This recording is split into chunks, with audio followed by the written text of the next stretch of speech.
Yes. My name is Chidima Abu, and I'm a research and development associate at ESQ Trainings Limited, and I will also be a moderator for today's webinar. So, at ESQ Trainings Limited, our mission is to expand the frontiers of continuous professional learning with courses and trainings across various areas of practice. We have tagged this webinar series the Launch Hour webinar series, as they are to hold at 1 p.m. during lunch breaks. They would hold 3 times every week: Mondays, Wednesdays, and Fridays. However, in order to accommodate our Muslim participants, the Friday webinars will hold at 11 a.m. And after every session, we'll provide the resources in easily accessible formats for everyone who needs it. Also, our training on mining agreements, contract and transaction issues starts on the 19th to the 23rd of April, and it goes for just 100,000 naira. We also have our 5 weeks training on the mechanics of oil and gas contracts, and it runs through 22nd of April to 20th of March, and it goes for 200,000 naira. So if you're interested in any of these trainings, please contact me in the email address I'll put in the chat box, or you can just chat me up. So before I start our topic for today, I would love to say that you can now watch our webinars on our YouTube at my ESQ Legal. After watching it, please subscribe, and you would get both past and future webinars that will be holding on this platform. So yes, back to the topic. So today's topic will be speaking on improving process management within your firm. And some of the things our awesome panelists will be discussing on today will be identifying areas that needs change, how each process affects the firm, how to get started by defining the workflow challenges, and many more things will be discussed today. So if you have any questions while this webinar is ongoing, please type them in the Q&A or raise your hand, and in due time, it will all be answered. So I'd like to introduce my panelists for today. Firstly, we have Mark Bees. He's the founder of Design Thinking Legal. Thank you for joining us today. We have Mr. Reginald Utom. He is the managing partner at Aluko and Oyewadi. We also have Stuart Hopper. He's Lexington consultant and director, Elevate Service. Thank you for joining us today. We have Sushri Swagatiga. She is the marketing manager at Lego Desk. It's a cloud-based legal case management platform, just for the records. So we also have Mrs. Umani Amin. She is the managing partner at the Metropolitan Law Firm. Thank you for joining us today. So we're honored to have this brains, this beautiful intellect before us today. So the topic is an offshoot of our previous webinar we held, and it was titled "Running Your Law Firm as a Business." You can watch that on our YouTube channel too. So yes, so the question becomes, how do companies and firms develop? Panelists will help us expatiate on today. So our first panelist will be Mrs. Umani. Yes. Hello. Thank Yes. you. Thank Thank you you. very much for having me. First of all, my name is Umahani. Is a bit of a mouthful. Um, good afternoon, everyone, and thank you again for having me. Thank you for this brilliant question. What are the essential? I'd like to say that there are a lot of law firm practitioners that recognize that the regimental process of running a law firm business also applies to law practice. It revolves around the elementary entrepreneurial 101 tips that you have to have your products and services You have to understand your sector, your target market. You have to devise a business strategy, try to implement that business strategy, and then build a human capital. So summarily, I would like to say that the following processes should not be neglected in running a law firm that has that will have a successful business eventually. But for a law firm, it is also very dependent on how the firm is set up. What are the areas of practice? Is it a general firm covering all parts of the law and or is it one that has specific focus areas? So you have to also ensure that there are key departments, either by focus area or revenue is covered with an operating manual. Processes must go back. So I have some points, like you have to have a business strategy and planning. I say is a very competitive sector like ours that we require constant research on trends and clients' demands. Your ability to initialize this process helps steer corporate direction. You must have an adaptable blueprint that is capable of evolving in order to maintain your relevance in that space of law practice. Like for my firm, we discovered, sometimes I tell people, there's nothing spectacular having a law practice, law office. You must be able to try to distinguish yourself as a legal practitioner. What are the areas that you feel you can be able to do better and all of that? For my firm, we are predominantly in Abuja, like we're more to the northern part of the country with predominantly Muslims. And we feel that Islamic personal law would be will be an area which we can be able to focus on. And so far we've been trying to, this is an area that people are always like, you're not sure if as a Muslim you can write a will. Now we've been able to explain to Muslim clients that you can have a will, you can be able to have your two-thirds of whatever estate you have to whoever you like. You can divulge it to whoever you. So these are things that you need to be able to put in your law practice, strategize, and see that you are doing something a bit different from what others are doing.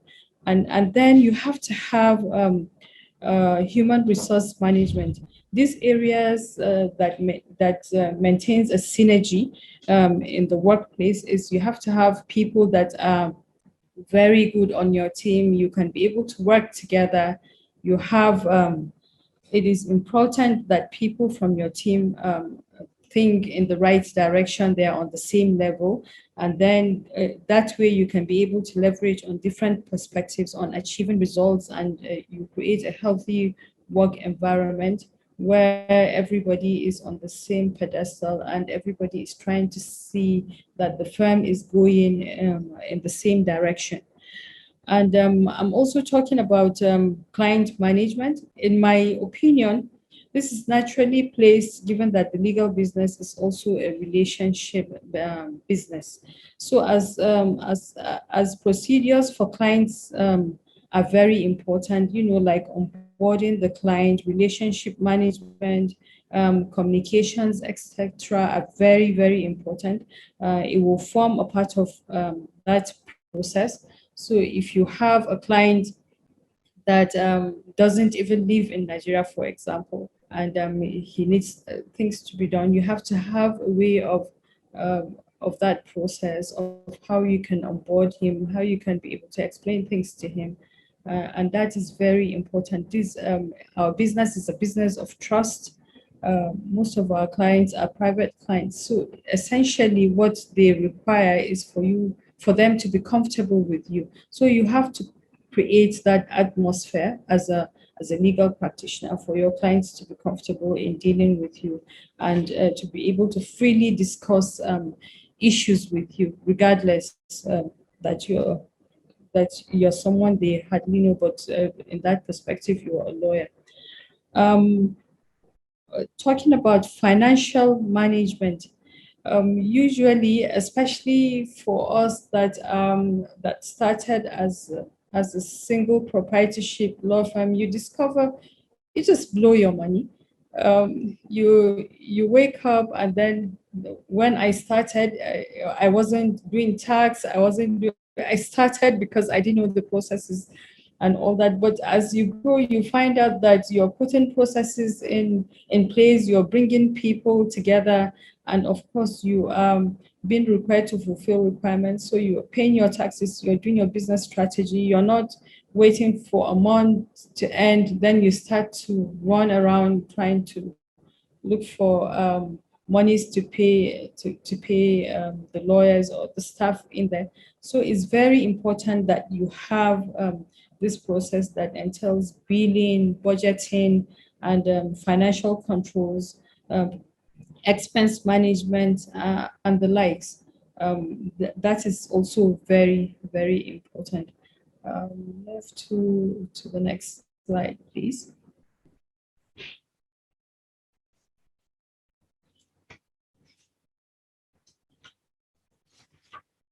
So what are the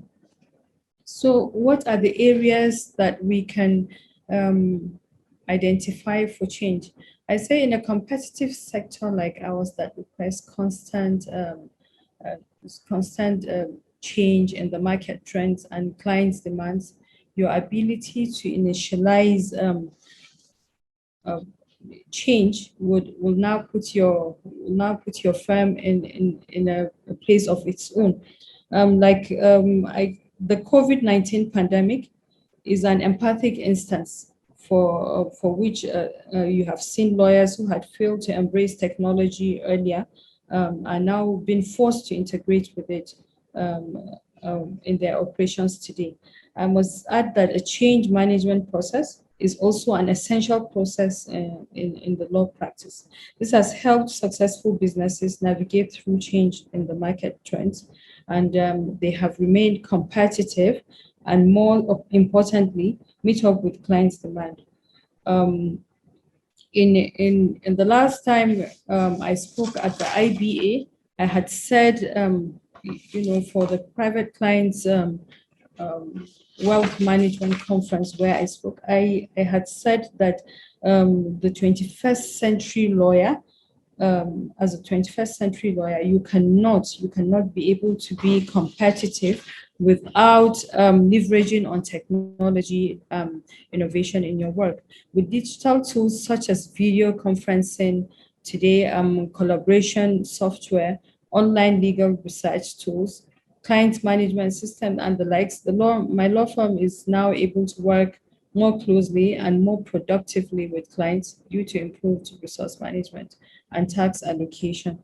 It is realistic and is a change manager and is consistent in reporting to your clients. It has greater agility when responding for changing clients' needs and etc. Integrating law practice with technology is the only way to survive in these incumbent disruptive times to the sector in the coming years. Uh, and the next slide, please.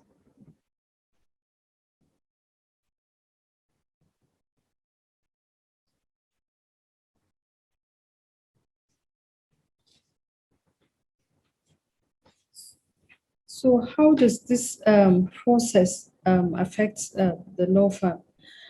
Um, with, if you start with the human resource management, you see that the personnel composition in a law firm determines the work quality and the overall performance of the law firm. The workforce also serves as a delivery unit for all processes discussed here. The law firm's values and objectives build the workplace culture. If this process isn't properly handled, the law firm makes it wrong from recruitment stage to maintaining a healthy workplace environment. Um, I had said earlier that this should be dependent on whether the trends are changing and that there is need to change, or otherwise a change will improve service delivery, or whether a change is because of a strategic change in the direction of the firm. And for client management, this is a process I'm very, very particular about, because most of our clients at my firm are based on referrals. So we started with family, friends of the family, and family, friends, and all of that. So you have to be very careful. First of all, you have to also guard your relationships with them while trying to do what you can as a professional. So that I have found most challenging, managing clients, because like I said, most of our clients are family, friends, and of course referrals. So you get to you get to discuss fees, which is a very difficult area for us, because most of them feel, oh, this is a lawyer I know, for example, from being a child. So why are you charging me this much? Or what? Or I thought they can just walk in and say, oh, I need this to be done, I need this to be done. And when you come to say, okay, this is my bill, now the trouble starts. So you need to also distinguish between, your legal practice and your personal relationships with your clients. It has been very dicey sometimes, but then now we're getting a hang of it. Now people are understanding that, okay, so for a law firm, this is very important for you. You have to distinguish what your relationships are, and then what clients what your relationship with your clients are, and what the relationship with the clients and the firm is, in a different perspective. Next slide, please.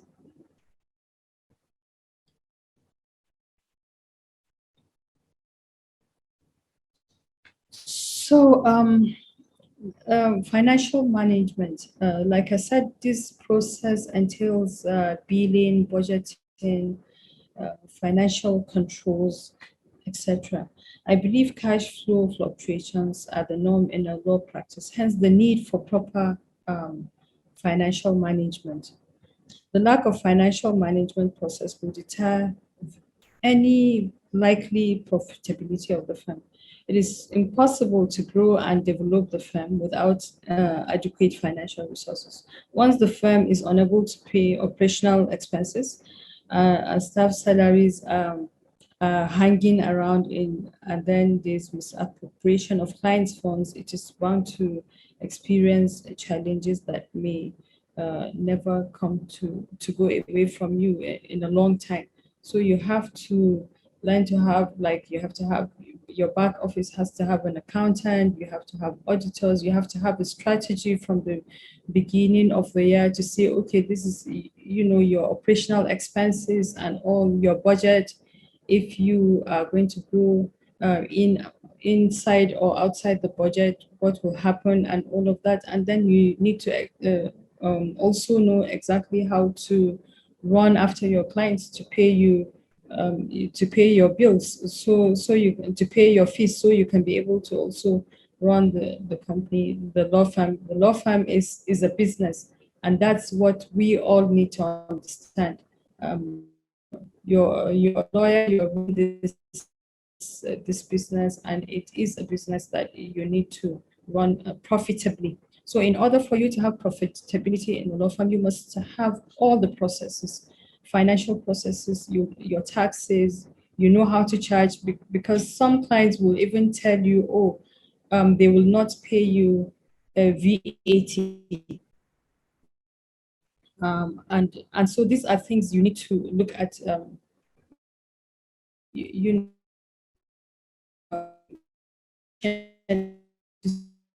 your they're paying client work, and then you use your time and money, and then you're not getting a hang of it. So next slide, please.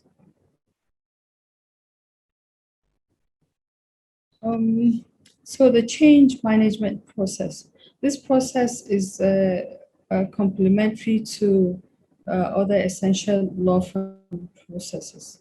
Once other processes are defined, it is easier, to modify and make continuous improvements. This helps the law firms thrive in a dynamic market and satisfactorily delivers to clients with these ever-changing needs. So you have to understand that the world is changing, especially now that COVID is here, and we have to think outside the box. We have to do our meetings mostly online. We have to engage technology into our processes. And before now, a lot of the lawyers, especially most senior lawyers, are not bothered about technology. Now, technology has come to stay. We don't have anywhere to go, and we have to put that process. And so change management process is very important. Sorry, Mrs. Imani. I think you should start rounding off your presentation. Um, so I would like to end this by saying that like any business, there must be a customer status in place. Why do you have that change? And what are the set out that are set out in achieving your business objectives? And you must also have your processes must cover the back office operations, from how you board a new client to getting it assigned to ensuring that there's quality assurance before any of your pieces go out. Thank you very much. Thank you. Thank you so much. I wish we had all day. We would have listened to your beautiful presentation, but we don't. Okay, thank you. Mr. Reginald.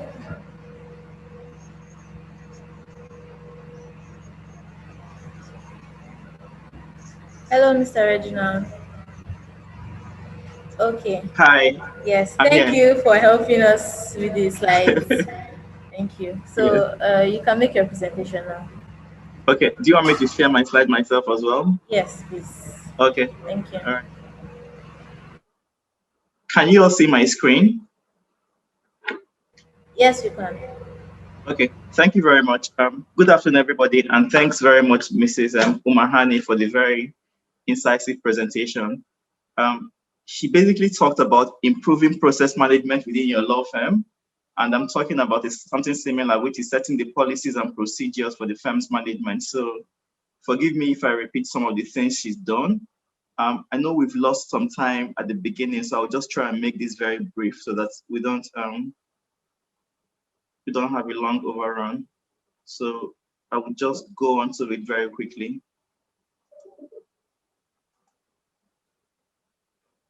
So as a background, just basically to say that if you are somebody that you've worked very closely with Nigerian law firms, let's say in the last 10 to 15 years, you will notice that most Nigerian law firms are small practices, what we call one-man practices.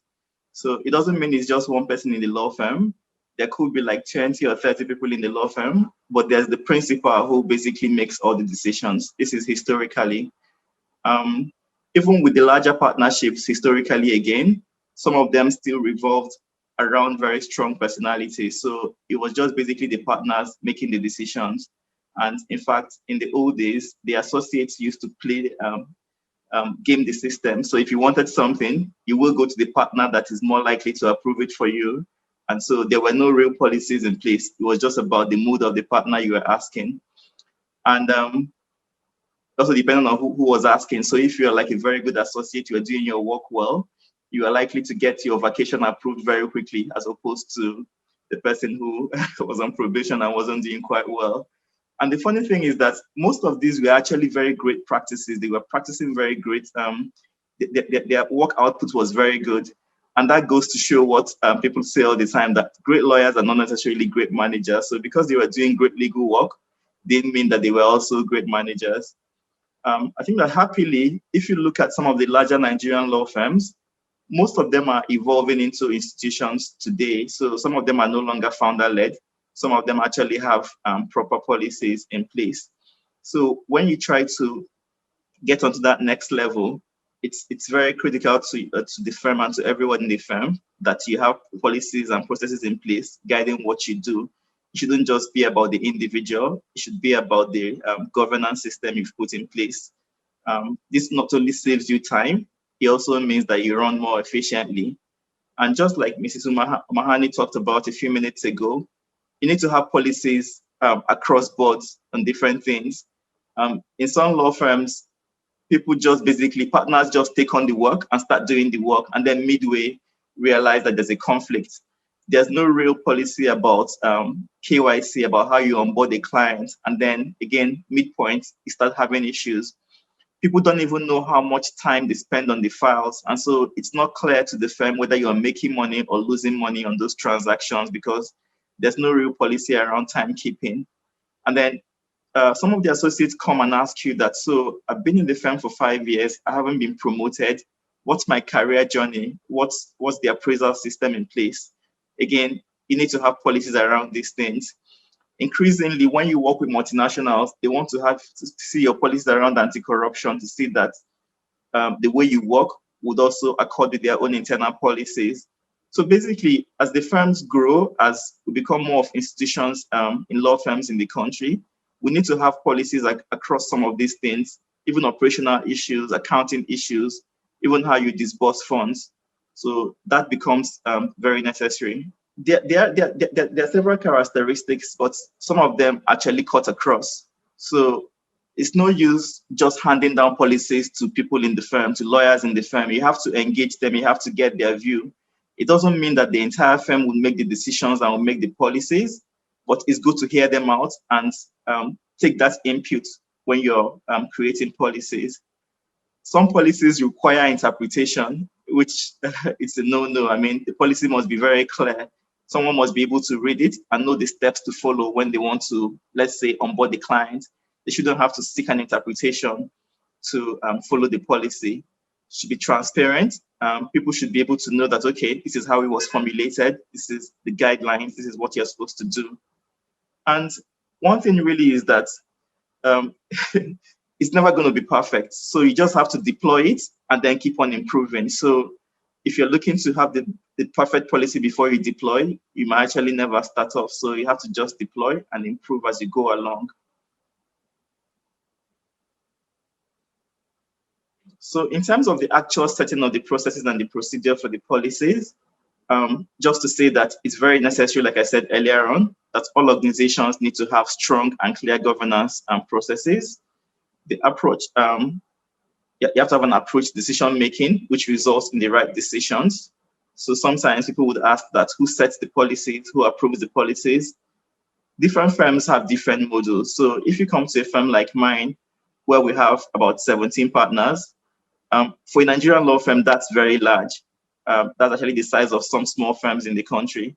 If you have to have all 17 partners come together every time you have to take a decision, most things will not happen because people are always traveling, people are in different places.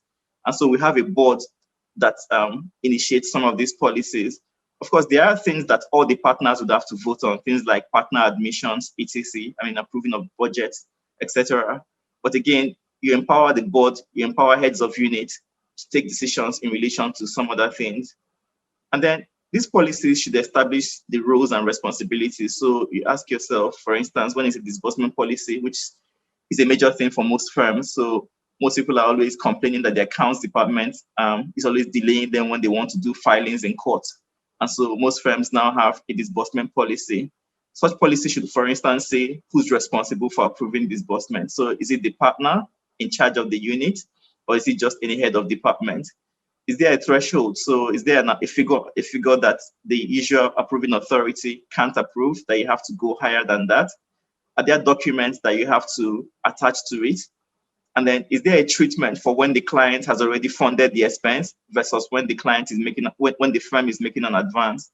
So a good policy has to be clear on these things and make it easy for people to be able to follow the policy as set out.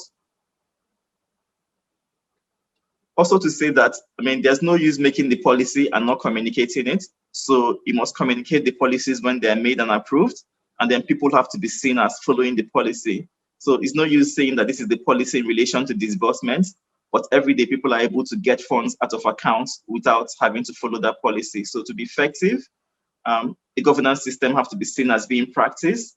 It must facilitate and not complicate. So it's not just to add on an extra layer of bureaucracy. It has to just be something that you've put in place to solve internal challenges as opposed to create hurdles for the system. So like I said, I mean, different firms have different ways of formulating their policies, but I think that some things cut across. And like I said earlier, it's very important to engage our stakeholders. It's no use, using the same example I used before, formulating a disbursement policy if you don't speak to the lawyers who actually do the filings, because they're the ones who wear the shoes and they know where it's pinching them.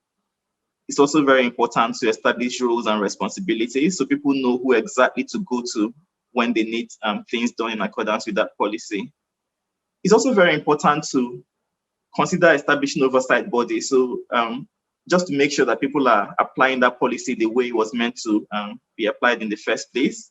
And then just focus on what is important. Don't just over-labor the points and make it very difficult for people to understand what is being proposed. And I just said that governance for law firms is not just about writing a good partnership agreement. Good policies ensure that the decision-making process is clear and transparent. Like I said earlier on, the perfect is the enemy of the good. So you have to just deploy and then refine as you go along. Some contact on LinkedIn said that policies should not be rigid. They should also not be fluid. So it's no use holding on to the policy when the background to that policy is no longer necessary. Somebody came to me the other day to complain that they were trying to change their salary account from bank A to bank B, and accounts was insisting on getting a letter of non-indebtedness from the bank. And I was wondering why that was the case. Only for us to check, and we found that the reasoning behind that initial policy of asking for a letter of non-indebtedness was based on when we used to provide guarantees for loans to employees, which was not the case here. So they were hanging on to an old policy that was no longer relevant with the current scenario.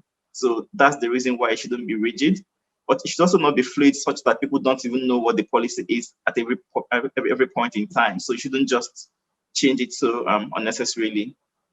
And to repeat again, it has to facilitate, not just to create bureaucracy. And that's the summary of it for me.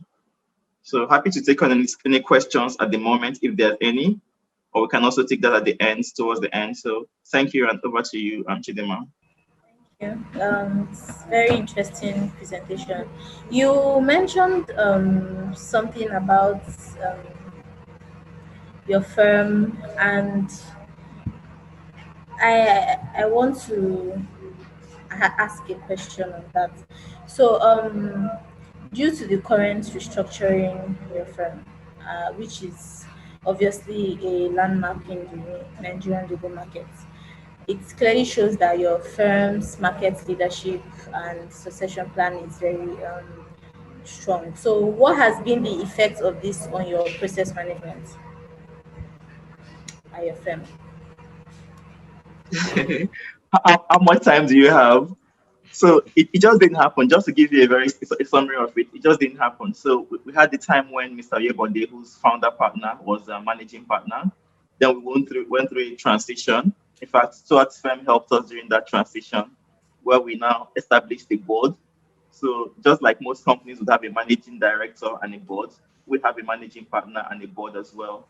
Some of the broad policies are formulated by the board, whereas the managing partner implements. So it just means that it's no longer about an individual just acting upon the whim or caprice of that individual. They actually guidelines to be followed.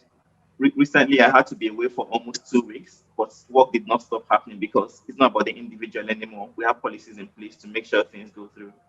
So that's the summary of it. Okay. So, what advice do you have for small firms trying to implement some of these process management techniques? So I think first of all, Mrs. Mahani has set out some of the things they have to put in place, and I've also tried to show them how to put that in place. So I don't think it's about individuals. I think it's about processes.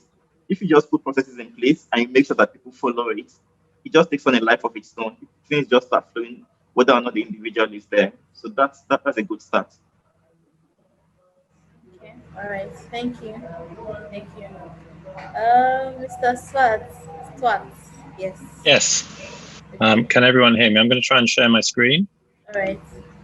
Can everyone see that? Yes, we can. Can everyone see the slides? Okay, good. I will move along then. Thank you very much, everyone. Thank you.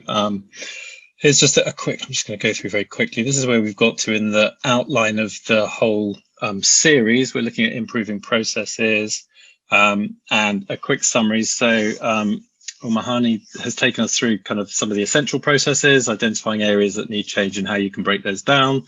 And Reginald, I think, has given us a really good overview of how to identify policies and procedures to take things out of being personal. I love the thing about great lawyers are not necessarily great managers. That is my life, talking to great lawyers and explaining that sometimes there is a broader skill set around management that maybe they have not necessarily learned at law school. What I'm going to look at now are two things, and it's around data. So the importance of data for effective firm management, and then analyzing data and turning it into implemented solutions for the firm. So, I mean, what that really is sort of practical operational application of data. But what do we mean by data? So for our purposes, I went to the Oxford English Dictionary, and here's a definition of data: the quantities, characters, or symbols on which operations are performed by a computer, which may be stored and transmitted in the form of electric signals recorded on magnetic, optical, or mechanical recording media. That may be the first thing that pops into your mind when someone talks about data. I know if you listen to a lot of the technology vendors, that's usually the thing that they are talking about. However, this is also a definition of data. It's also from the Oxford English Dictionary, and the facts and statistics collected together for reference or analysis. And I actually prefer that because I think I'm not a data scientist, I'm not a data analyst. I use data in my day-to-day work, and I use data to help clients with their day-to-day work around legal service delivery. And I find if you think of data as the facts and statistics that you need to identify and collect together for reference or analysis to drive decisions, that is a more helpful definition for what we are going to talk about in the 14 minutes I've got left. So what kind of data? I think, as I said, what we're talking about operational data for effective firm management. And what does that mean? And where's a good place to start? And I think, again, I don't want to repeat what Reginald and Mahani have already said. There's some great stuff in there. But I think there's a good starting point is to think about what kind of data do you have in practice? What kind of practice have you got? And so this is a model that I use. It's courtesy. It's based on one that Legal Geek and Thomson Reuters put together. And it's one way of thinking about data or your operational facts and statistics about the areas of work that you as a law firm carry out. So it's not only the work you deliver to clients, but it's all aspects of the work that goes on in your firm to make this possible. And so, again, up on the screen, hopefully it's quite small. The things I think to focus on in the taxonomy are the categories at the top. So they're just useful ways of thinking about the data that is going to be applicable to any decisions you're making as you run your business. So it's managing your business, managing and delivery, performing the work, all of the things that you do to deliver that work, perform the work, so to do it, and then B2C, which is just if you have any of your practices direct to end user client, there's some issues in there as well. I'm not going to go through every single box in here, but I will use this and it'll be in the slides. It's just as I say, a helpful map to give you an idea of the areas in which you are delivering things, either internally to enable the next thing to be delivered, ultimately to deliver the work, the legal advice to your client, and how you deliver it. So that's one useful way of thinking about data. Another one is, once you've thought about the kind of different elements of work, this is around the process of the work, so actually how it's done. This is a Again, useful guide. It's taken from another report. This one was from Boston Consulting in consultation with Bucerius Law School. Came out in 2016. I find it helpful because it layers the different elements into a clear framework. So it looks at processes and tasks. What are the support processes? If you're on a transaction, what's the or delivering advice? The case management elements, document and knowledge management. Who are the elements you'll need to support that? So the human resources. I know Umahani talked about that in some detail. Business development, accounting and billing. All of these things are incorporated into and provide support to enable you to deliver that service to your clients. The point to remember here is that each element will have data related to it. And so the next question is what to do with the data. And the quick and slick answer is analyze it and provide implemented solutions to the firm, which is the agenda item that I'm talking about. But what does that mean practically? So it's at this stage usually that I see clients getting bogged down by technology, or probably more truthfully, by technology salespeople. So the legal and business press is full of articles about how artificial intelligence, machine learning, etc., can drive better analytics, all of which is true. But there's a huge range of technological solutions. And this is just a very quick snapshot. So this is just a snapshot of the range of business intelligence tools and platforms that just Microsoft have in play. Up here is, again, a very core, in the wider market, there are hundreds, possibly thousands of new technologies out there. This is just from a UK Law Society report that came out in 2019. So where do you start in that? And do you need to have a full stack of technology to be able to use data to help you run your business more effectively? The answer from my point of view is no, but there are some concepts in there that you can apply, and then you can look to what technologies may assist you if you're at that stage where the technology, the return on any investment in technology will help you do what you're trying to do better or faster or quicker or cheaper. So I prefer to take things back a bit, back to basics. So this model up here is the data science life cycle from the University of California, Berkeley's School of Information. I think that's Berkeley, actually. Sorry, I'm being British about that. It captures the 5 stages of the data science life cycle. I'm not going to go through them because I think that they get into a bit more detail than we probably need to focus on now. What I have done is tried to break some of that down into some straightforward questions that you should be asking yourself when you're thinking about data. And the first thing always with any business issue is always start with your problem identification. So what is it that you're trying to fix? What is it that either isn't working or could be done better? Then you can get into those 5 steps. So data acquisition, what is the information you're looking for? Where is it? Where do you find it? Data preparation, what's it like? So is your data in 5 different databases? Your financial data is in your financial database. Your client data might be in your client relationship management database. They may all be in the head of, that someone's head, so a partner or your business development person. When you've identified the data, worked out where it is, what does it tell me? So once I look at it, what is this information, these facts and statistics, what are they telling me?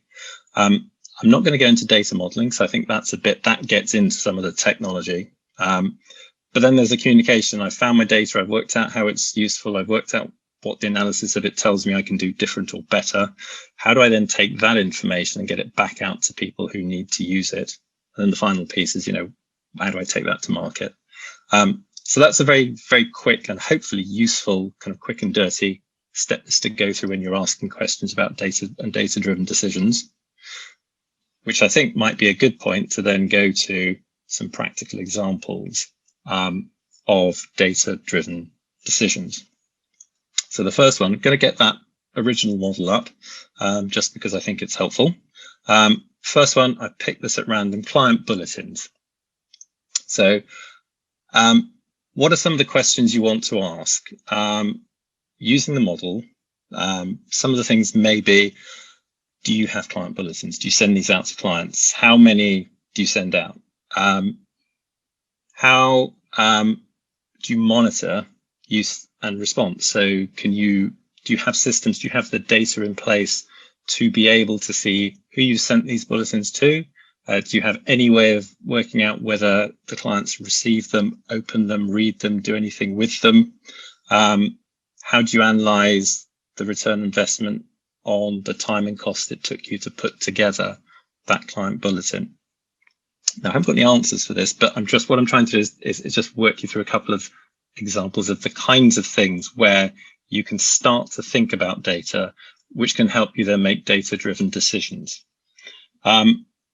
Another example, again, we'll move along the model. This one's finding experts. So again, using the little model up here, the problem identification. So I would say the first question, if you're thinking about finding experts, is it internal or external? Are you looking for someone in your firm who has a particular expertise?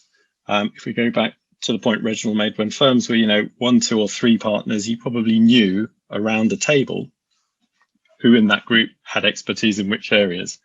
As a firm grows bigger, it gets less easy to know everyone's area of expertise.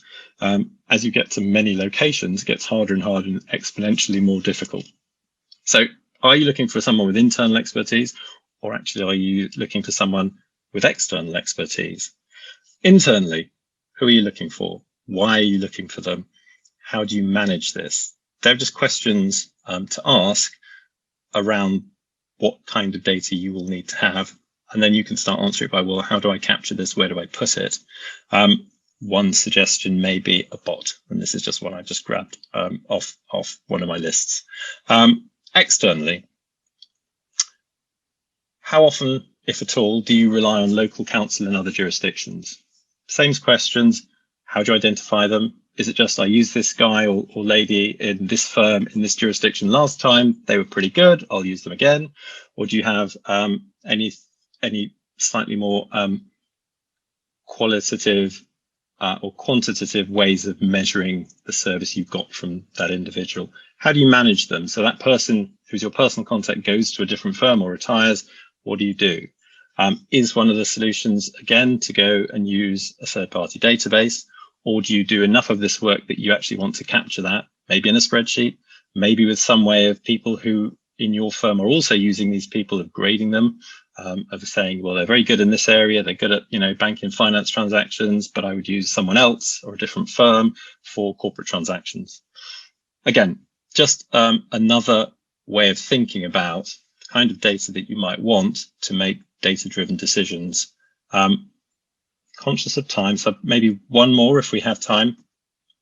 Due diligence. So we're into the performing work now. Everyone who does M&A transactions will know what due diligence is, but we're not talking here about what due diligence is, or the legal definition, or the legal requirements. I'm trying to think a bit more about the data you'll need to make decisions around how you do it. So again, with the model, what's the problem? I think everyone probably understands due diligence is expensive, time consuming, and clients don't want to pay for it, which is a standard problem. So, and this is a point that I think both Omahani brought up about clarity around costs. How do you scope the work before you start? And I think actually it was Reginald who said, historically, lawyers have just taken the work and started doing it, at which point you then have a conversation about, well, what's the scope? What am I supposed to be doing? And as importantly, what's not in scope? So how do you scope the work? What data do you need to have to be able to make that decision? What processes do you need to have in place to say, before you start work, these are the things you need to have done? How do you determine who does what elements of the diligence? So is it all your senior lawyers? Is there some bits you can put to junior lawyers? Can you have paralegals involved? You need to think about these, and you need to think about processes for them. And you need to capture those processes, you agree them, capture them, and then monitor how that is working. So on one transaction, if you've said, I want a senior associate to be looking at these elements, but all of the rest to be looked at by juniors under supervision, you need to have somewhere monitoring that to make sure that's actually happened. What's the cost of review? How much time you spent? What is the agreement you've got with the client? Are you charging them by the billable hour, or have you given them a fixed cost? That is information that you will need to have either before you start, ideally, or if not, at some point you'll need to capture it to work out how much it cost you to do the work, how much you recovered from doing the work, whether it was profitable or not. How do you manage scope creep, additional requests, etc.? All of these things flow out of the data you can start to capture if you think about these things in a kind of process, workflow-driven, data-driven way.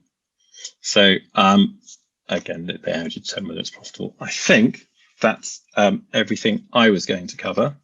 I don't know whether we've got time for questions, Chidima, or whether we want to go on to the next one. I'm happy to take questions now or later.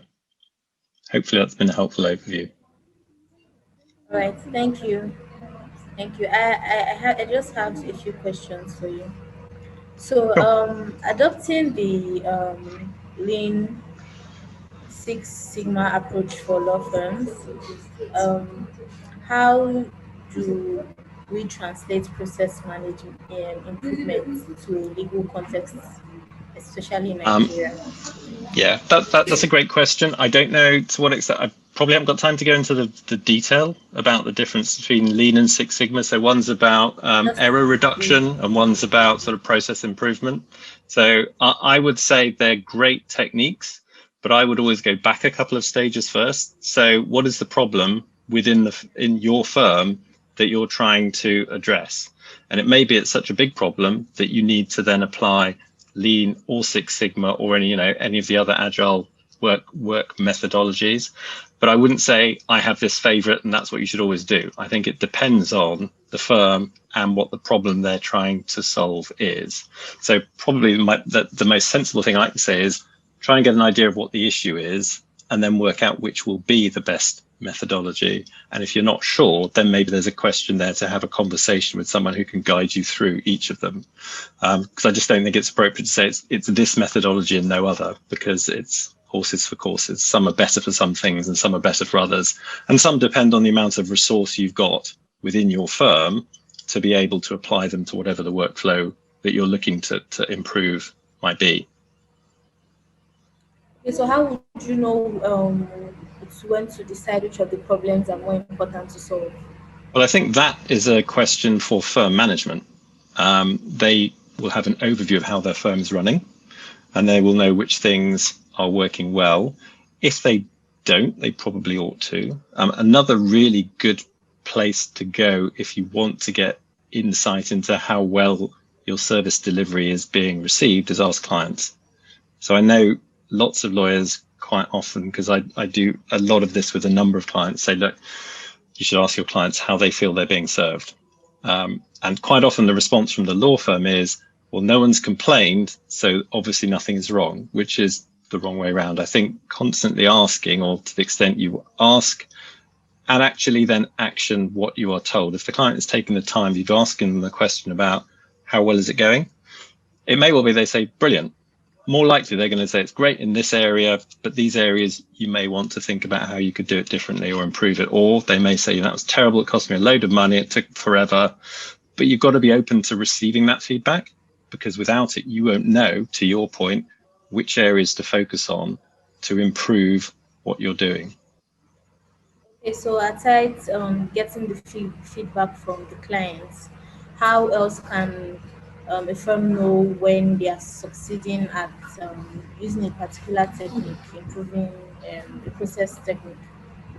I think there's a definition of success. So what is it the firm's trying to do? Probably to deliver work efficiently and effectively and profitably. So do you have the data to be able to say what work you're doing and to be able to say within those work streams, am I delivering it profitably? So for example, if you have a firm that has a corporate or finance group and a real estate group, you can probably look to see whether the real estate group is as profitable as the corporate group or vice versa. So that immediately gives you a comparator.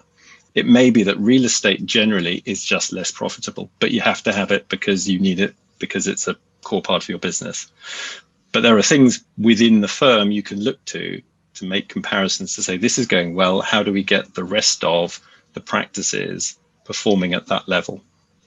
So that might be another way of kind of identifying markers that would help you.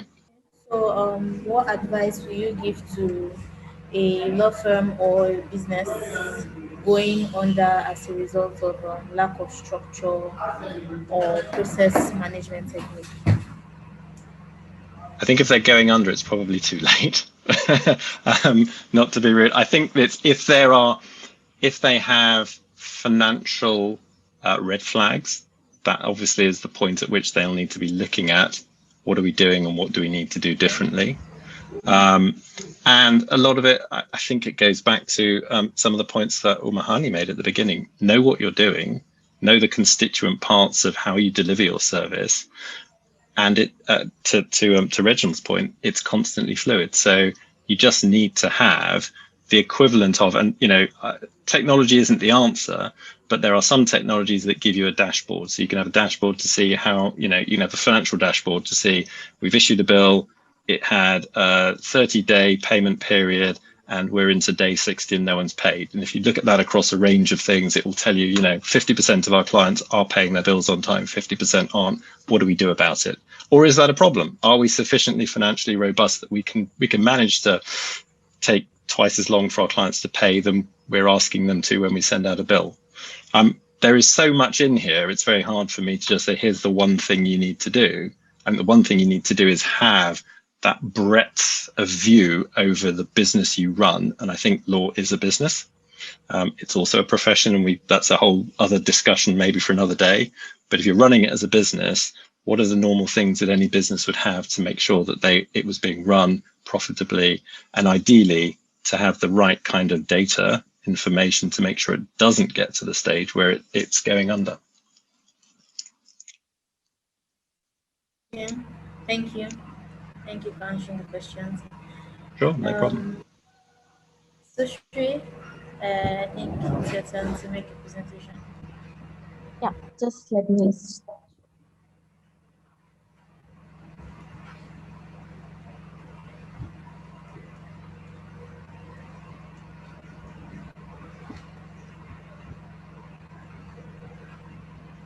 Okay, you want to share your slides?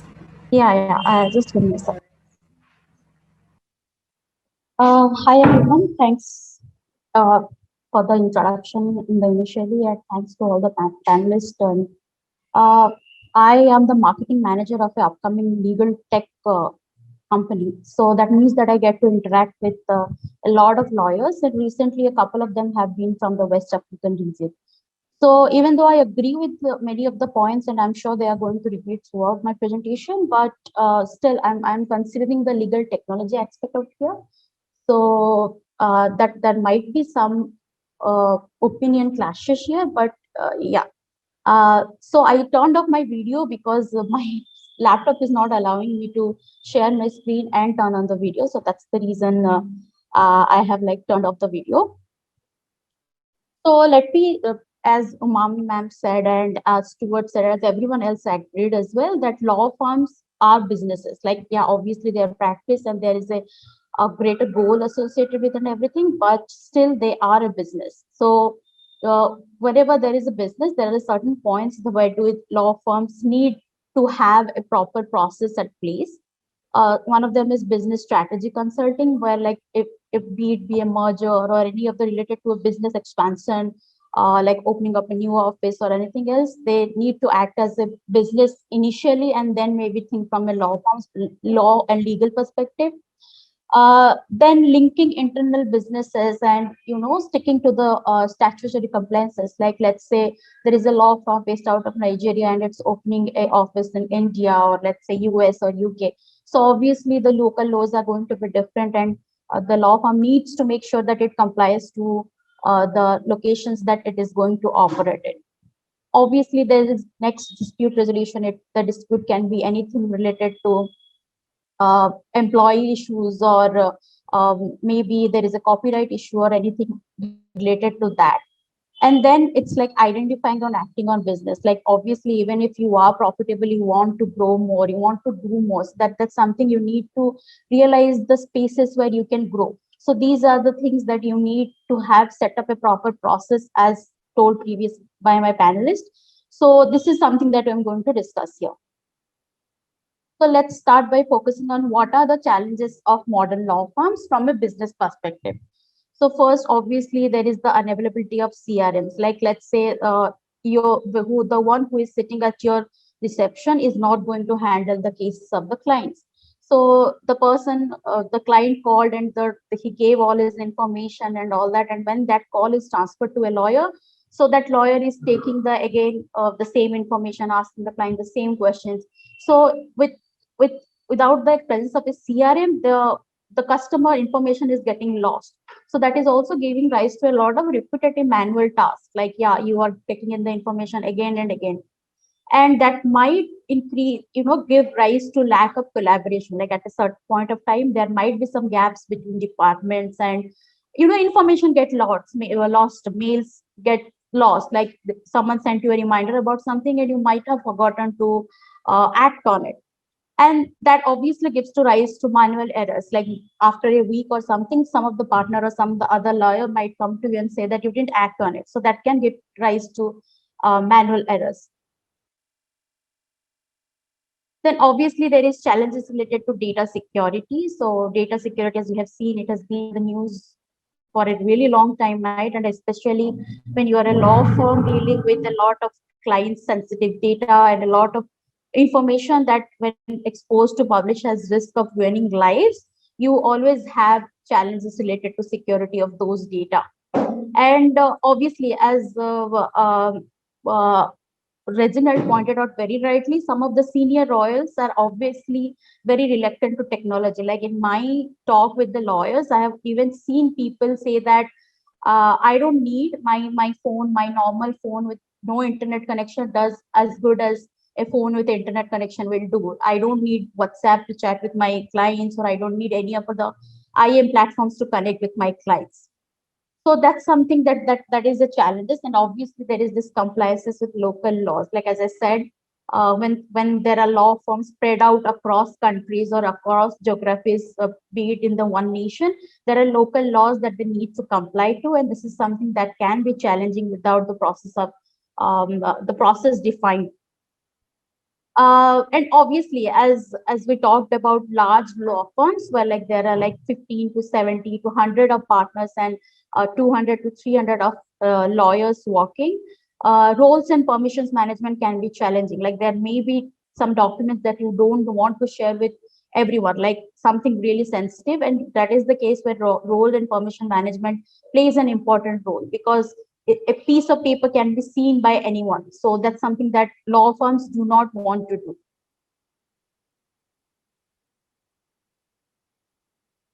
Continuing. So even though a lot of the senior lawyers are reluctant to use technology, but with the advent of COVID and other technological advancement, people by saying people, I mean obviously lawyers have started relying on technologies. Like let's say they are using their emails, they are using IAMs, they are using third-party apps to scan documents, to store them.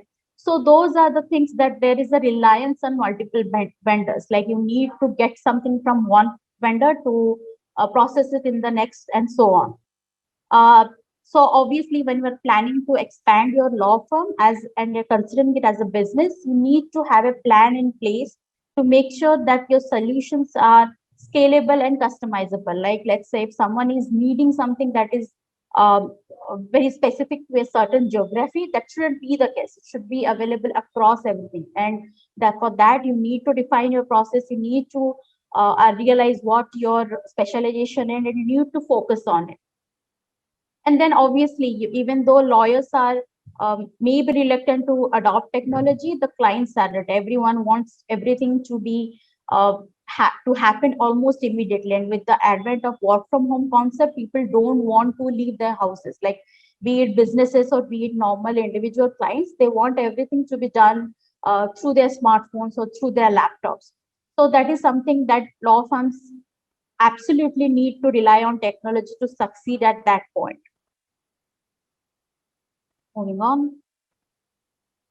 So what are the legal technologies that would add value to the law firm as a business, help it focus as a business and expand its opportunities, and also like at the end they want to satisfy clients and gain more clients. So what are the legal techs that would help them do that? So the first in the CRM. The CRM is obviously the client relationship management software. So these are the software that basically hold all of your client and colleagues and all of the information at one place. So if even if you need to search for something, or let's say you got something like the receptionist got the data of a client and input it into the CRM, so that is going to be with you when the call is transferred to you. So you can just open it up and see the client's information, and then continue the discussion forward rather than asking the client the same questions again and again. Similarly, like let's say you had to go on a leave and you had to take an emergency leave and you had to hand over the matter to someone else. The second person, when it comes, as the CRM prompts and reads your email and updates itself, whenever you are like, when it's going to the second lawyer as well, he is as updated as you are. Obviously, he might not have the rapport with the client yet, but the information is readily available with the CRM.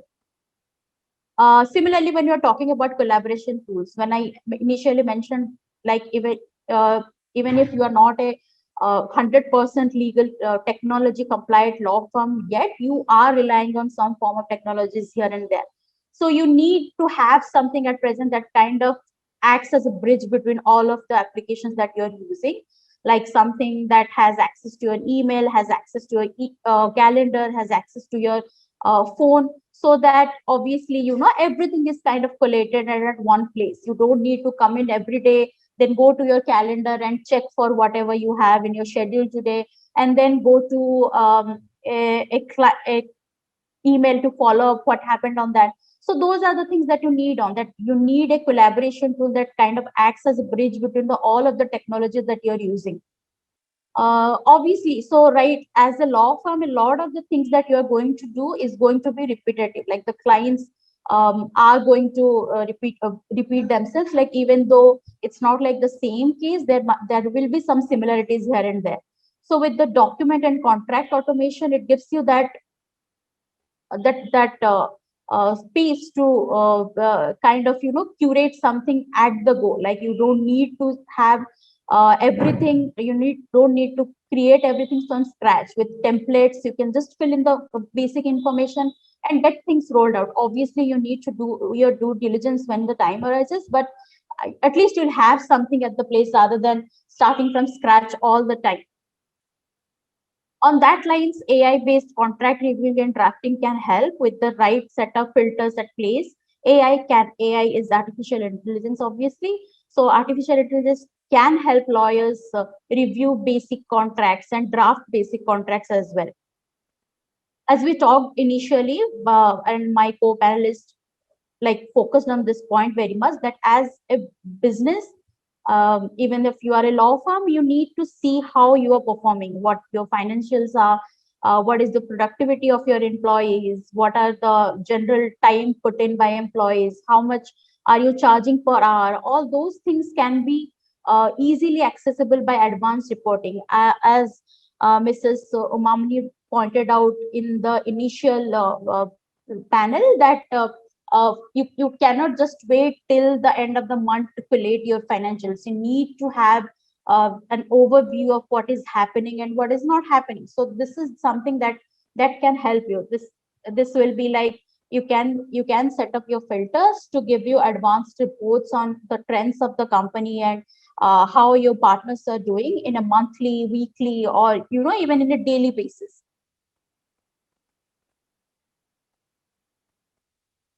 So as I told initially, that I work with a legal tech firm, which is LegoDesk, and it's a cloud-based case and matter management platform.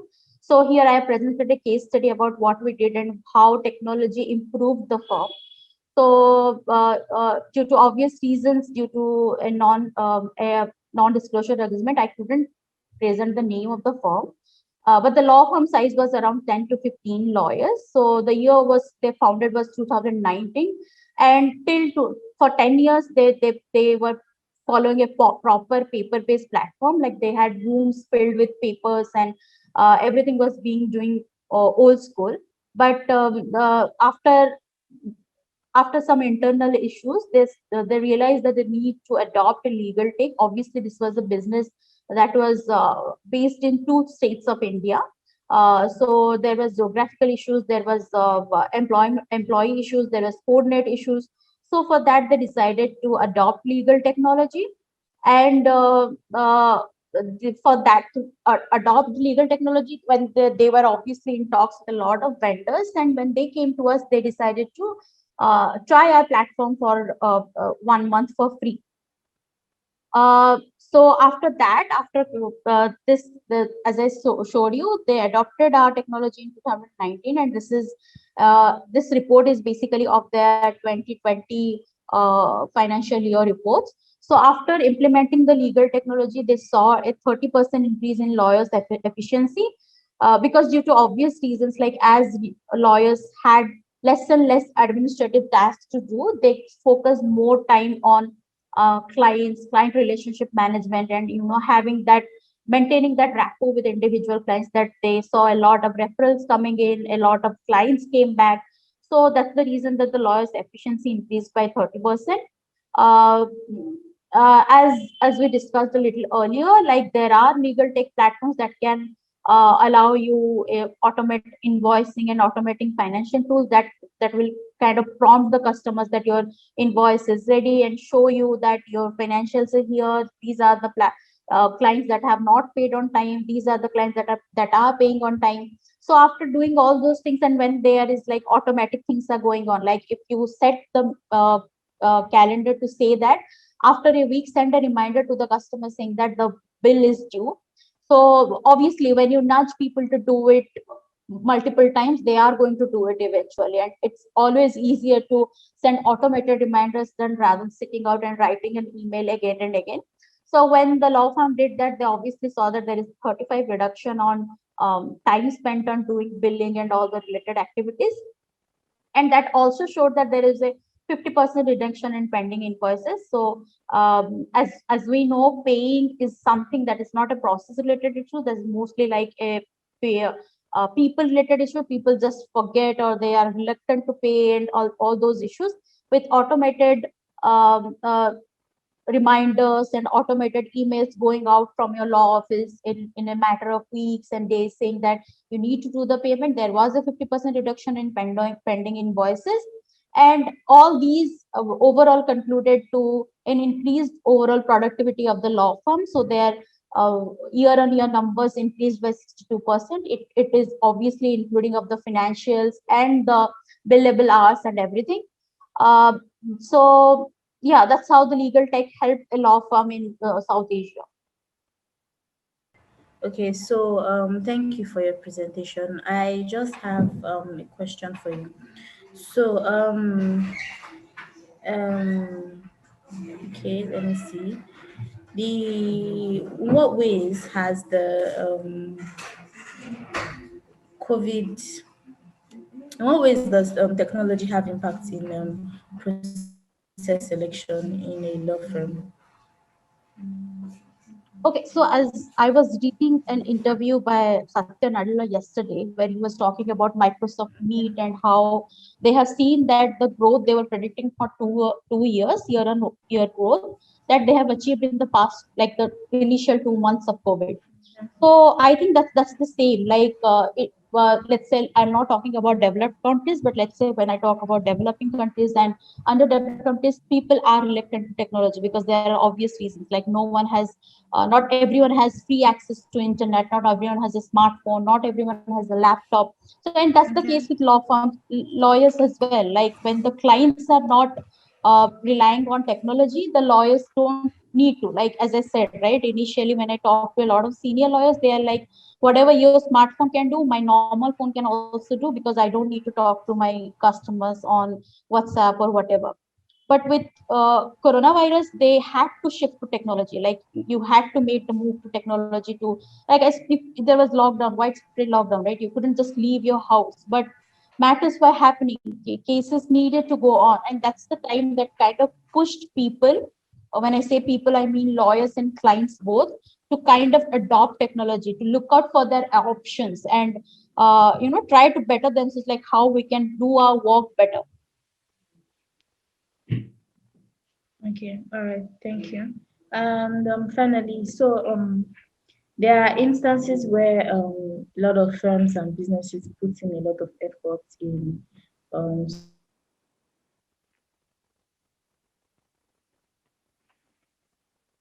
Hello, Sigma, I think I lost you.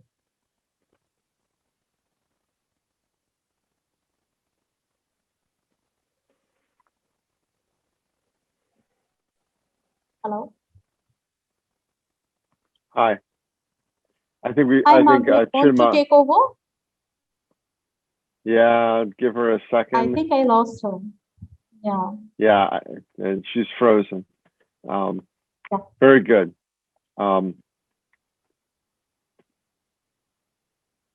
I'll start over. My name is Mark Beasy. I am sharing my screen. You should be able to see that in just a second.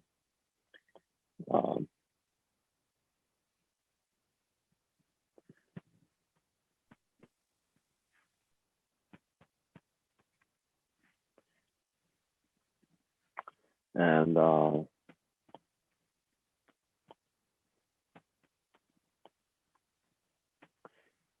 there we go. So thank you very much for having me. My name is Mark Beasy. I am president of Leadership for Lawyers. It's a consultancy based in the US, but I serve law firm clients around the world. Thank you very much for having me. We mentioned a number of processes such as legal Lean Six Sigma, and Stuart was very helpful in explaining some of that. I'll get into a little bit more about processes that can be helpful in improving process management in your law firm. So I've been asked to talk a little bit about setting a tone for process management in your firm. How to identify areas that need change? How do you get started by defining the workflow challenges? And I'm going to be taking a slightly different approach where we'll be looking at different tools, management tools that you can use to improve process management. First of all, one of the major roles of a leader is to challenge that status quo, to look for ways to improve processes. And so it's our job as leaders of a firm to ask the questions: what needs to change? How can we improve things? How can we experiment and take risks in order to learn more? How can we learn or look outside of our profession for ideas and inspiration? And oftentimes there are ways that we can look to different industries or different types of companies that we can learn from. And finally, we know that we can build team spirit and engagement through process improvement. And maybe you've seen a little bit of this through COVID by looking at changing our processes, by working from home more or using different technologies that we can build team spirit and delegation through that. Two of my favorite authors are Jim Kouzes and Barry Posner. They wrote a book called The Leadership Challenge. And in that book, Jim and Barry say the focus of a leader's attention should be less on the routine operations and much more on the untested and the untried. Leaders should be asking what's next, what's new, what's better. That's where the future is. And so it's part of our role as leaders to continually look to improve the processes that in how we serve clients and run our business. We mentioned before that legal Lean Six Sigma process, and as Stuart said, Lean and Six Sigma are really two different processes, but we often look at them in the same way of how do we look at a process to improve them. And so we use this process called DMAIC. And what DMAIC means is there are 5 steps for process improvement. This comes out of manufacturing, but think how you can use it within your legal process. We start with define, right? So what's a problem that we're trying to solve? Measure, and Stuart talked a lot about that in terms of data collection and measuring different things. What's our throughput? What's our accounts receivable? What are those measures we want to examine and measure? Then we analyze that data and we look for root causes. We'll talk a little bit more about that in just a second. And then after we have defined the problem, measured what's going on, analyze that data, now we can start brainstorming about how we can improve it. What solutions do we need to do to fix those areas where we're experiencing problems? And then finally, control. How do we control that process? How do we measure going forward? How do we continually make improvements? The other process that we found helpful is what we call the design thinking process. And this is an innovation process. And you see some of the similar elements. The first one is empathize. And that's that step in the process of truly understanding what's going on. And that's where we'll spend most of our time over the next couple of minutes. Then defining that problem, ideation or brainstorming, prototyping a solution, and testing. And when we teach design thinking, we go through each one of these elements, but it really starts with that idea of empathy. How do we know what the problem is, and how do we define it so we can get a better grasp of how we want to solve it? So how do we identify areas that need change? How do we identify processes that need to change? We don't have time now, but I encourage you to go to YouTube and type in Norman doors. And there's a 10-minute video on doors that don't work. I don't know if you've ever had this experience where a door says pull, but you really have to push, or we put push bars like this door that's illustrated here, but the word says pull, and it's frustrating. And it really comes down to bad design. And sometimes we have things in our law firms that we have been doing for a long time that are just a bad design, or maybe it worked when the firm was small, but not so much anymore. So we have to ask those questions. What's slowing us down? What are the bottlenecks that are keeping work from getting out or bills from going out? What's frustrating people? What's causing complaints? Where are we not seeing results when you might expect to see them? What are the pain points? And we look to collect data either through a mechanism like a software, like we just heard, or just through interviewing people and observing their actions. So some of the areas that we see law firms working on process improvement include new attorney or staff onboarding and orientation. Seems to be that there's a lot of pain points with that, especially during COVID. One of my favorites is paying vendors. I did a workshop for a law firm in London, and that was one of the projects that they wanted to work on. So that one's close to my heart. Getting things approved. Again, sometimes we'll have a process that might work when it was just 2 of us in the firm, but now there's 30 or 15 or 500, and we keep the same policies, and it just doesn't make any sense anymore. I'm working with a small firm right now, and they have 4 secretaries, and all of them took the same week off of vacation, and it caused a lot of stress for the lawyers. Well, that was a process, right? Keeping track of employee time off, and that process failed, and it caused them pain. Or keeping track of court deadlines, or how do we communicate with clients, or how do we respond to a request for proposal? These things are all processes that sometimes need improvements or looking at. And one of the first steps is just developing empathy for what's going on. We observe and we ask questions. We do that with what we call fresh eyes, or a beginner's mindset. Sometimes we have preconceived notions about what's going on, and that keeps us from seeing why people are really doing things. And that's our goal of this empathy stage, is to seek to understand why things are being done the way they are. There's a story about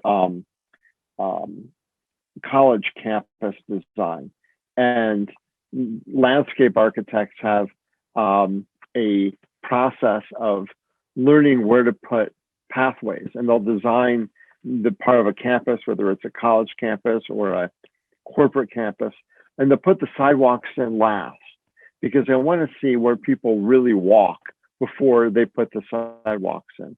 And so we want to understand why people are doing things. So we do that by interviewing them and also looking at data. One of the tools that we use is something called an empathy map. And so if you're trying to look at one of those processes that I mentioned before, or one of the processes you're trying to address, and you're making observations and you're collecting data, we will put them into 4 categories. What do we see people do? What do they say that they're doing? And they may not be the same thing. And then what do we infer, or what do we think that they're feeling or thinking through that process? And through that, we can analyze that and say, what do we think their needs are, and what do we think what are the insights for improving that process might be? And so if you pick one of those processes, like the time where that law firm had 4 secretaries all take the same week off but not tell anybody, what might be the needs of the attorneys in that process? What might be the needs of the office manager in that process? What might be the needs of the secretaries? And then what are some insights we can get from that to develop a process that works better for everybody? When we teach process management and process improvement, one of the exercises we go through is how to make a peanut butter and jelly sandwich. And I don't know about where you are, but that's a common lunchtime snack. And what we do is we'll have a volunteer get up and while not looking at the other person, tell them how to make a peanut butter and jelly sandwich. And the other person has bread and peanut butter and jelly and a knife and a spoon and a plate. And they try to follow the exact instructions by the person who's trying to explain that process. And inevitably, it's a funny result because we make assumptions where we're telling people about how to do things. We might forget simple things like take the bread out of the package or use a knife to put the peanut butter on the bread. And what we might say is something like, well, put the peanut butter on the bread. And you have somebody trying to dump peanut butter on the bread or things like that. So it's a fun way of kind of looking at the blind spots we have in developing a process. So it's really important to start to document that process step by step. And one of the ways we do that is by using Post-it or sticky notes. And we might do this as a team. We say, okay, so what exactly is a process we are using for preparing for a deposition? Or what is a process that we're using to respond to a request for proposal or issue a bill? And let's use different color Post-it notes for different types of activities. And then let's sort them out in detail. And so we found this type of process description very helpful in identifying where we get stuck or where things start to break down. And that's where we start to identify how we can fix it. Another tool that we use is called the journey map. And that is saying, so asking the question, who are the people involved with the process and what is their journey like? What is this like for the client? What is this like for the staff member? What is this like for the attorney? And let's go through those different steps and map out that process, but also map out how it affects people. I've seen clients use this a lot in terms of planning out a legal process. I've got a client who's a large energy company in Europe, and they were trying to sell distressed properties. They had about 1,000 distressed properties, and it took them about 1.5 years to go through the whole process. And they said, this should really just take us 3 or 4 months at the most. And so they sat down, got all the different stakeholders in the group, and they went through a journey map. And they realized that there were places where certain approval or regulatory areas slowed things down. And so that's where they honed in their efforts to speed that up or fix that part of the process. Another tool that we use is called the fishbone diagram. And what that does is it looks at what are all the factors that are going into the failure of that process. And so in this case, it has to do with making a hamburger, and bad burgers is that result. That's what's happening. And through the process, we ask, what are the inputs? What are those factors that result in that? And so we see machines, methods, materials, environments, measurements, personnel. All of these things are factors that have gone into it. And then the other ones on the side here are, what about that method? Or what about that material? What are those causes, those root causes? So if we make this fishbone diagram, maybe we can get a better idea of what are the problems that are leading to that bad result, or that result that needs to be improved. So I hope some of these tools might be helpful to you as you look to redefine your processes. You can see how some of those tools might help us develop more empathy or understanding of the problem, define that problem, which can set up a discussion for ideation and brainstorming and coming up with a better solution. So that's all I have. And I'll turn it back to the rest of you. Thank you. Yes, thank you. Thank you, Mark. I have two questions for you though. How can we create valuable knowledge in the firm through legal project management? I'm sorry, one more time. How can we create valuable knowledge in the firm through legal project management? Well, I think the challenge is to make it part of your culture, and that gets back to that role of a leader. Is a leader is always asking, what else can we do? How can we improve? How can we make this better? And I think strong leaders are always looking at their processes and saying, how can we make this process less expensive to our clients, or more profitable for the firm? Or how can we make it go faster? Or how can we remove the roadblocks? Or what are those things that are frustrating to the staff or the attorneys the most? And if we can fix that, they can be more engaged or be happier in their job. And so it's not just the technology, it's this mindset, it's this lens of saying, how can we continually improve what we're doing? Okay. Well, do you have something to say?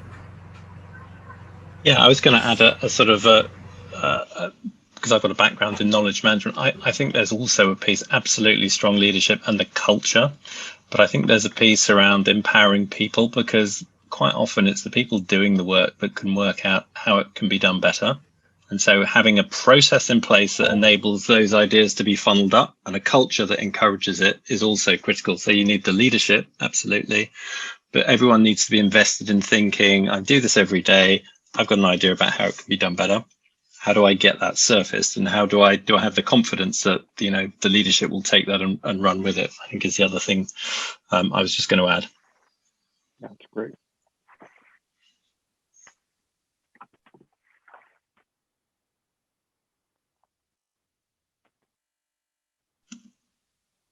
I think our host is frozen again.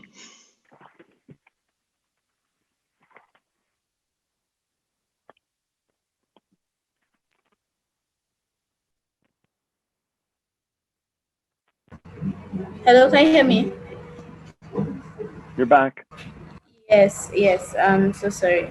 Yes, so the final question for Mark, using the concept of design thinking, how can a firm build an effective process management system in a law firm?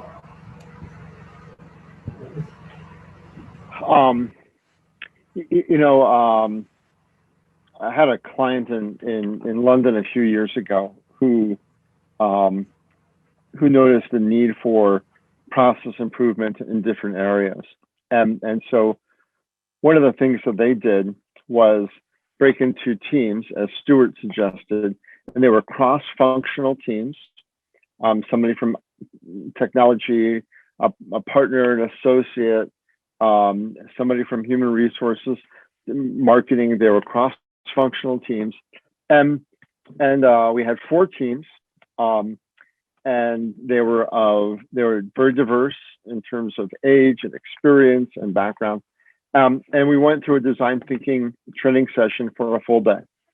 And at that point, they were charged with identifying a process that needed to be improved, whether it was internal or external, developing a idea that came out of design thinking to fix that, then proposing that idea to the executive committee for funding.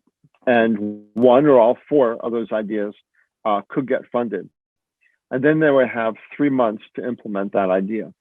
And what that did was it engaged people across the entire firm. They were one of the top 6 firms in London, and it started changing the culture. So that's exactly what they did, and went through the round. All 4 teams were funded, and they implemented those ideas, and then they did it again. But then they had more teams. And so starting small, always having a culture of change, being open to new ideas, engaging people across the firm, and building some of that momentum. Thank you. The final question is for all the panelists. Yes. So Ramsey asked, how do you change a culture that smacks of lack of commitment to the vision of the firm? I want to know what everyone thinks of that question. Did you get the question? Sorry. Yeah. So I think I would say Ramsey, that's the topic for a whole nother day. But if there's a lack of commitment to the vision of the firm, I think you start with that leader, and you provide coaching or assistance to the leader to help her or him engage people into that into that vision for the firm. And there's all sorts of things that leader can do, but I think it probably starts with that leader. Stuart? Yeah, I think that's a great question. I think it's incredibly hard, because if the culture of the firm is set by the leader, it's very hard to get that leader to change their culture unless they want to. So it's a bit of a catch-22. If they want to change, or if they can be persuaded to change, absolutely, to Mark's point, there are things you can do to help them along that journey. But if they're happy the way it is, it's incredibly difficult for that individual to understand that they need to change. If people below them are saying, are there channels that people can make their dissatisfaction known that doesn't lead to recrimination? It becomes incredible. We could do a whole session on this. I totally agree with Mark. It's difficult. It starts with, you can't, I don't think, drive cultural change without having leadership totally behind the cultural change, is the only thing I'd say. I think it's almost impossible to do it otherwise. Mr. Reginald, do you have anything to say about the question? No, I totally agree with Mark and Stuart. Nothing to add. It has to be a top-down approach. Nothing to add to that. Okay. There is an anonymous question. I think I was going to ask it earlier, but the network was really a bit bad. So the question goes first. Like, there are instances where a lot of efforts put towards organizing things in a law firm, making use of technology, but there are times when so something happens and then they get trapped due to issues surrounding that particular technology. So the question is, what kind of processes can one put in place to avoid being trapped? For instance, now earlier on we had the dry run, everything was perfect, network was good, and we had plans on okay how the discussion will go and everything.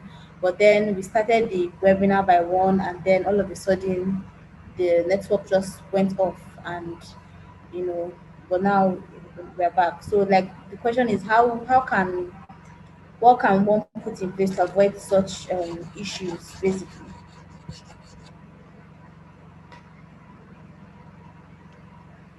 Shall I start?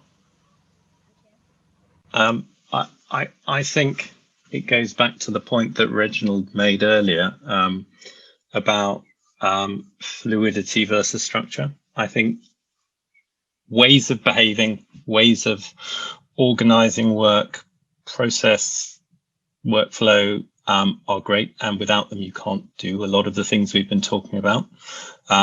But you also need to retain an element of flexibility, and that's where it becomes an art rather than a science.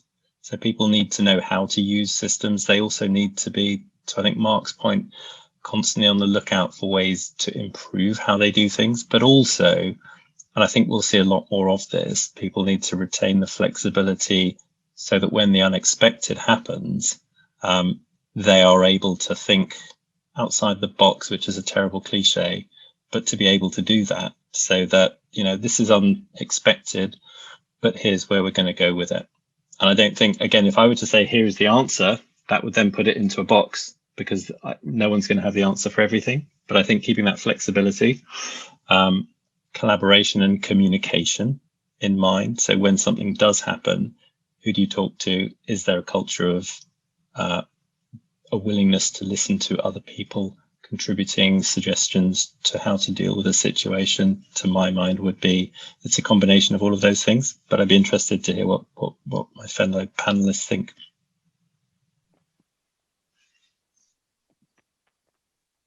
Thanks, Stuart. Well said.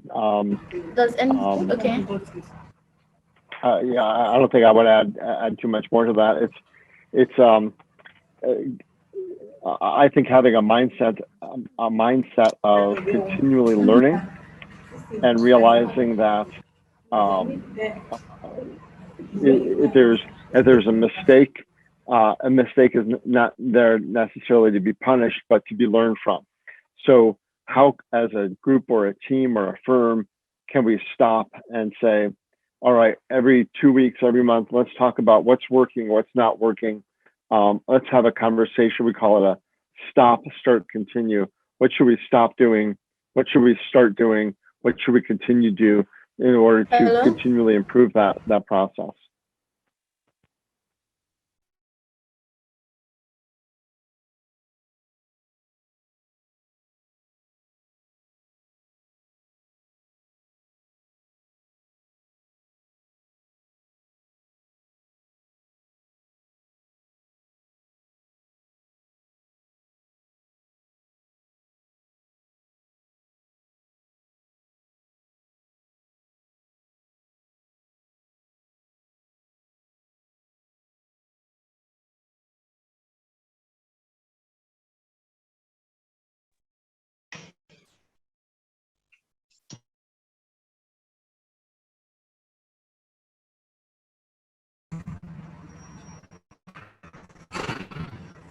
Can you hear me?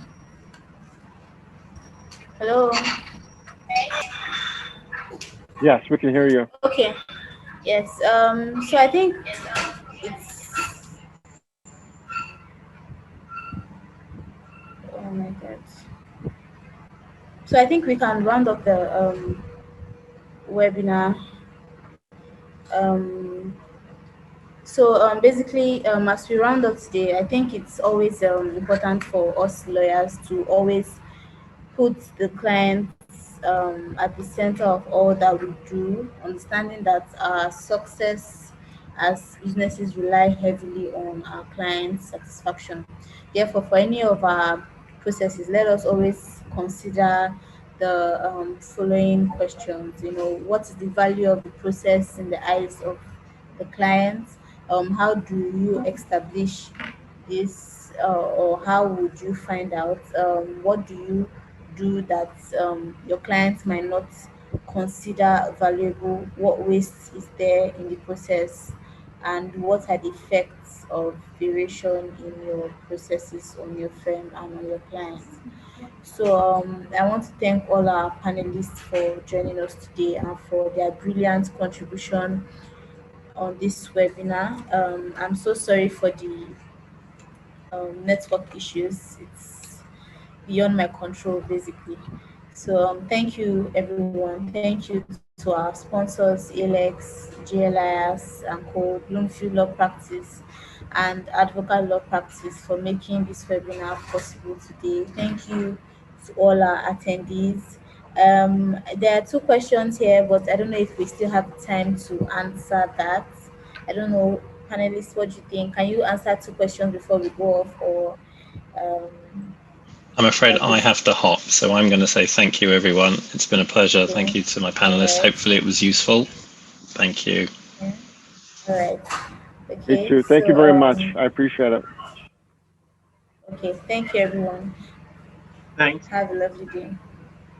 Thank you. Thank you. Okay. Bye-bye.